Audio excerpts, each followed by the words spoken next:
ఆ కుష్ఠరోగి మీద కనికరపడి ఆయన్ని ముట్టి, నాకు ఇష్టమే, నువ్వు శుద్ధుడు కమ్మని ఆయన్ని, అతను చెయ్యి చాపి, యేసుప్రభు వారు చెయ్యి చాపి వారిని ముట్టి నాకు ఇష్టమే అని చెప్పినట్టుగా చూస్తాం. వెంటనే అతను శుద్ధుడు కమ్మని ఆయన పలికారంతే, నోటితో పలికినప్పుడు వెంటనే ఆ కుష్ఠరోగం వారిని విడిచిపోయినట్టుగా మనం చూస్తాం అన్నమాట. వెంటనే వాడు శుద్ధుడైనట్లుగా గమనిస్తాం.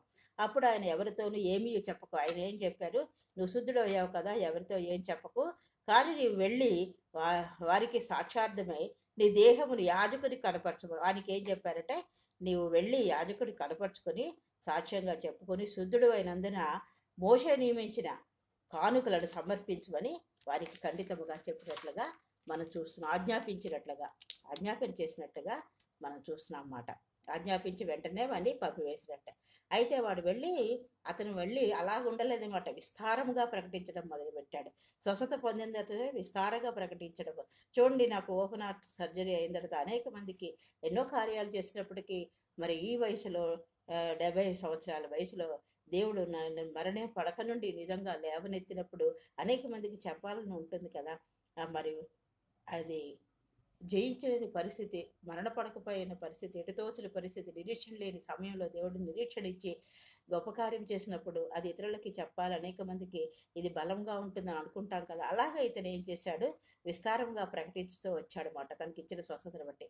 ఆ సంగతి అప్పుడు ఏమైంది, అలా ప్రచురించడం వల్ల ఆరంభించడు గనుక ఆయన చేసిన కార్యము బహిరంగంగా పట్టణం అంతా తెలిసిపోయినట్లుగా మనము చూస్తున్నాం. ఇలాగ యేసుక్రీస్తు ప్రభువారు సువార్త ప్రకటించుతూ, ప్రార్థన చేస్తూ, స్వస్థతలు చేస్తూ, పెందల కడే లేచి ప్రార్థన చేస్తూ, ఒంటరిగా ప్రార్థన చేస్తూ, విసుకకు ప్రార్థన చేస్తూ, ఇలాంటి ఎన్నో అద్భుతమైన కార్యాలు ఆయన చేసినట్లుగా చూస్తున్నాం. విశ్వాసము, నమ్మకం ఉంటే ఆ రోజుల్లోనే కాదు, యేసుక్రీస్తు ప్రభువారు యెషయాలో చెప్పినట్టు ఆయన పొందిన దెబ్బల ద్వారా మనకు స్వస్థత, ఆయన కార్చిన పరిశుద్ధ రక్తం ద్వారా మనకి స్వస్థత, ఆయన ఒక్కొక్క గాయం ద్వారా స్వస్థత, ఆయన శిలువ మన పునరుత్థాన శక్తి ద్వారా మనకి స్వస్థత. కాబట్టి నమ్ముట నీ వల్ల అయితే నమ్మవానికి సమస్తము సాధ్యము. నువ్వు స్వస్థతనే నమ్ముతావో, ఆర్థిక సమస్యలనే నమ్ముతావో, ఇరుకులు, ఇబ్బందులు, సోదరులు, కష్టాల, బాధలు, కన్నీళ్ళు, వేదనలు, అనేకమైన పరిస్థితులు గుండా వెళ్ళినప్పుడు నీకు ఏది అవసరమో, ఏ సమయానికి ఏది అవసరమో ప్రతి సమయంలోనూ నువ్వు ఆయనపై ఆధారపడి ఆయన ఆశ్రయించినప్పుడు ఆయన ప్రతి విషయంలోనూ నీకు ఆత్మరక్షణ, శరీర స్వస్థత, ఈలోక సంబంధమైన ఆశీర్వాదాలు, పరలోక సంబంధమైన అనేకమైన ఆశీర్వాదాలతో దేవుడు మిమ్మల్ని, నన్ను ముందుకు నడిపిస్తాడు. మన విశ్వాస జీవితంలో ముందుకు సాగిపోయేలా ఆయన కృప చూపుతాడు.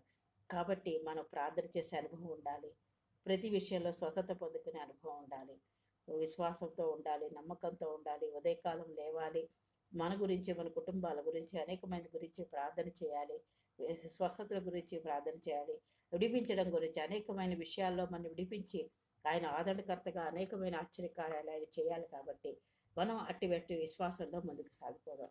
దేవుడి వాక్యం దీవించుగాక.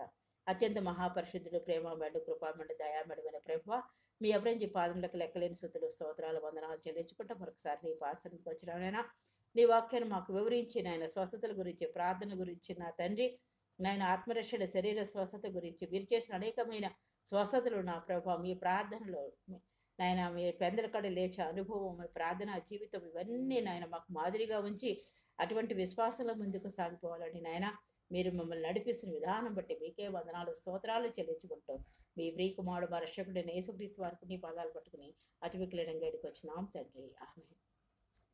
మీరు నన్ను ప్రోత్సహిస్తూ బలపరుస్తున్నందుకు వందనాలు. మరొకసారి మీ అందరికీ నా వందనాలు చెల్లించుకుంటూ ఈ వాక్యాన్ని నేను ఇంతటితో ముగిస్తున్నాను.